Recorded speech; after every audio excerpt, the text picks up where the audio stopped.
अपनी एक वृंदावन का एक भक्त था, उसको सब अलवेला कहते थे वृंदावन में, उसको नाम ही पड़ गया था अलवेला।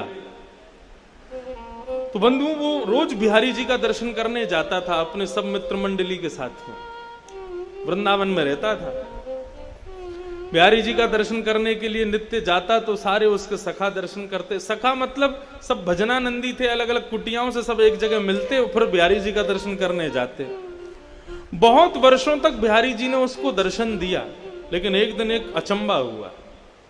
जैसे ही बिहारी जी का दर्शन करने के लिए गया तो बिहारी जी में बार बार पर्दा आता है, तो पर्दा आया हुआ था, दर्शन करने के लिए सब खड़े थे। जैसे ही पर्दा हटा सब कहने लगे श्री वृंदावन बिहारी लाल की। उसके संग जो बाकी के भजनानंदी संत थे वे भी सब कहने लगे वृंदावन बिहारी लाल की जय, लेकिन उसने नहीं कहा। वो सामने जब देख रहा था तो बिहारी जी जब बाहर विराजते हैं तो बगल में सखियां चंवर ववर लेके सब खड़ी रहती हैं, चांदी के सिंहासन रहता है, सब फूल बंगला बना रहता है। फूल बंगला है, सिंहासन है, सखियां हैं, लेकिन बिहारी जी उसको नहीं दिख रहे थे। अगल बगल वालों को बोला, बोले तुम जय जयकार क्यों बोल रहे हो? बोले अरे बिहारी जी के दर्शन तो जय जयकार से ही होते हैं।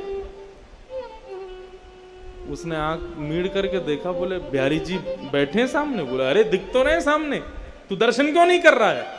और वो कैसे कहे सबसे कि मुझे दिख ही नहीं रहे हैं। वो मन ही मन विचार करने लगा, अपनी आंखें मीड़ने लगा, क्या हो गया, मुझे ठाकुर जी दिख क्यों नहीं रहे हैं?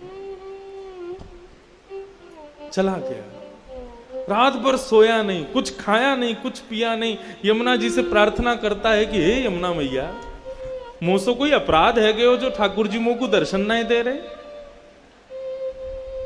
किसी से कह भी नहीं सकता, क्योंकि यदि किसी से जाकर के कहा तो सब लोग मेरा आश्चर्य करेंगे, लोग मेरी बात बनाएंगे, पूरे वृंदावन में हल्ला मच जाएगा। शाम को प्रणाम करके पुनः बिहारी जी का दर्शन करने के लिए गया। बोले कल पता नहीं क्या हुआ, मैं देख नहीं पाया हूँ, मुझसे कोई अपराध बन गया होगा, आज बिहारी जी दिखेंगे। दूसरे दिन जब पुनः गया, सबने दर्शन किए, कपाट खुलते सब जय जयकार करने लगे, वृंदावन बिहारी लाल की जय। उसने फिर देखा तो सामने फिर बिहारी जी नहीं दिखे, अकेला सिंहासन खाली। चिंता में पड़ गया, ब्लड प्रेशर हाई, पसीना पसीना हो गया। मुझसे क्या अपराध हो गया, बिहारी जी मुझे दिख क्यों नहीं रहे हैं? किसी को पता ना चले तो उनसे बड़े अलग ढंग से पूछता है, बिहारी जी की पोशाक बड़ी सुंदर है ना? तो बताते हाँ आज तो पीली पोशाक पहनी है, हाँ देखो कमल की माला पहनी है, बिहारी जी का मुकुट कितना सुंदर लग रहा है, बिहारी जी की सुंदर देखो क्या छटा दिख रही है, गाल ऐसे चमक रहे हैं। सुन करके रोने लग जाता, बोले मुझे क्यों नहीं दिख रहे हैं? रात भर नहीं सोया, 2 दिन हो गए, ना सोया ना खाया ना पिया, कुछ नहीं, बस इसी चिंता में है कि बिहारी जी मुझे दर्शन क्यों नहीं दे रहे। तीसरे दिन सुबह वृंदावन परिक्रमा लगा करके आया, यमुना स्नान किया, ब्रजवासियों को प्रणाम करने लगा। अरे कोई अपराध हो गया हो तो हे बिहारी जी क्षमा करना। अपने दोनों उंगलियों को मीड़ करके आज एक बार अपने ऊपर विश्वास करके तीसरा प्रयास करता है, आज यदि बिहारी जी दिख गए तो ठीक, नहीं तो प्राणों का त्याग कर दूंगा। जैसे ही मंदिर में प्रवेश किया, कपाट खुले, सबको बिहारी जी दिखे, उसको नहीं दिखे। तत्क्षण निकल गया।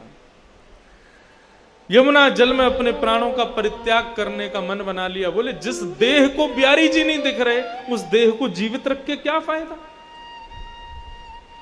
जिस देह से, जिन कानों से कथा नहीं सुन सकते, जिन आंखों से दर्शन नहीं कर सकते, जिन नाक से ठाकुर जी के चरणों की सुंदर सुगंधी नहीं ले सकते, जिस जीव से ठाकुर जी का प्रसाद नहीं पा सकते, जिन पैरों से प्रदक्षिणा नहीं कर सकते, उस देह का मतलब क्या है रहने का? निकल गया। बोले आज प्राणों का परित्याग कर दूंगा। यमुना के किनारे जाकर के बैठ गया। हे यमुने मैया कृपा करो, मुझसे कोई अपराध है गया? मुझको याद है मैंने ऐसो कछु ना कियो, जाके भाव से ठाकुर जी मुझको दर्शन नहीं दे रहे हैं। यदि मेरा कोई अपराध है, बिहारी जी मुझको दर्शन नहीं दे रहे हैं, तो या दर्शन ना देनो तो एक प्रकार से मेरो वध के समान है, मैं आज अपने प्राण त्याग दूंगा। यमुना जल में प्रवेश करने लगा अपने प्राणों के परित्याग के लिए। तभी एक व्यक्ति वहां पर आया, उसको कुष्ठ रोग हो गया था, उसको एक रोग हो गया था, उसके पूरे शरीर पर, पूरे अंग पर, पूरे मुख पर दाने हो गए थे। उस व्यक्ति ने आकर कहा, अरे महाराज रुको, अपने प्राण मत त्यागो, यदि तुम चले गए तो मेरा बहुत बड़ा घाटा हो जाएगा। बोला तुम्हारा क्या घाटा होगा?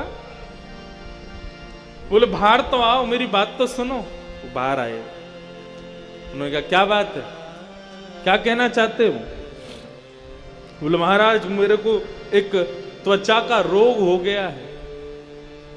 बोले अच्छा, तो इसका इलाज करवाओ, मुझसे क्यों पूछ रहे हो? बोले कि मैंने इलाज करवाया लेकिन मेरा ये दूर नहीं हुआ।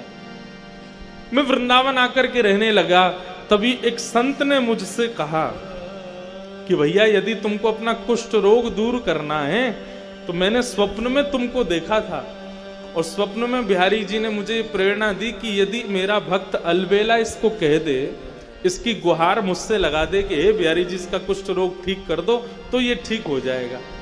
अलबेला बोला ये कौन सी विचित्र बात बता रहे हो, तुमको रोग हुआ और मैं बिहारी जी से कहूं कि इसका रोग दूर कर दे, और बिहारी जी तुम्हारा रोग दूर कर देंगे? जो मुझे दर्शन नहीं दे रहे वो मेरी बात से तुम्हारा रोग कैसे दूर कर देंगे?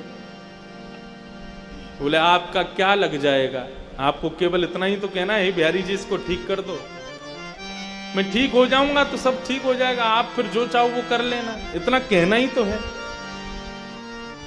उसने कहा ठीक है, तुम्हारी बात मान जाए तो बढ़िया है, मुझे तो दर्शन हो नहीं रहे बिहारी जी के। हे बिहारी जी मेरे से तो कोई अपराध हो गया, मुझे तो दर्शन दे नहीं रहे हो, लेकिन इस भक्त का भाव है यदि मैं कह दूंगा तो ये ठीक हो जाएगा, इसलिए मैं प्रणाम करके कहना चाहता हूं इस भक्त का कुष्ठ रोग ठीक कर दो। जैसे उन्होंने कहा इसका कुष्ठ रोग ठीक कर दो, उसके अंग के सारे रोग दूर होने लगे, एक एक करके उसका समस्त जो जितना भी उसके अंग पर जो भी पीड़ा थी सब दूर हो गई। भक्त देख करके आश्चर्य करने लगा, मेरे को दर्शन नहीं दे रहे, 3 दिन से मुझे दर्शन जिनका नहीं हो रहा, वो मेरे एक बार कहने पर तुम्हारे रोग को दूर कर रहे हैं, मुझे समझ नहीं आ रहा ये हो क्या रहा है। इतने में सामने सांवरे सलोने श्री बिहारी जी महाराज प्रकट हो गए, प्रकट होकर के उसको दर्शन दे दिया। पहले तो दर्शन करके आनंदित हो गया, खूब रोया, बोले प्रभु मुझसे कोई अपराध हो गया जो मुझे दर्शन नहीं दिया, और ये सब क्या लीला है आपकी, मुझे एक बार बताओ, विस्तार से वर्णन करो, ये सब क्या हुआ है।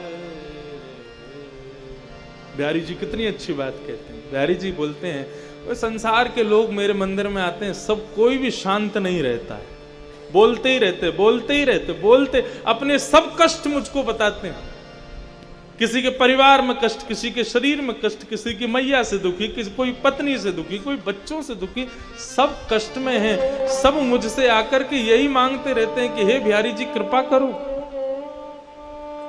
लेकिन आज तक तूने मुझसे आकर के कुछ नहीं कहा, तू सदा सर्वदा शांत रहा, तूने आज तक मुझसे कुछ नहीं मांगा, एक शब्द नहीं मांगा।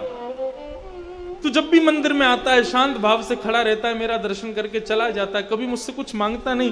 तू लोगों के मांगने से मेरे अंदर ऐसा भाव प्रकट हो गया, मैं केवल देना ही जानता हूं, उसके अलावा मेरे पास कुछ नहीं है। लेकिन अलवेला मेरे से आकर के कभी कुछ नहीं मांगता है, तो जो मुझसे कुछ नहीं मांगता ऐसे व्यक्ति को मैं दर्शन कैसे दूं?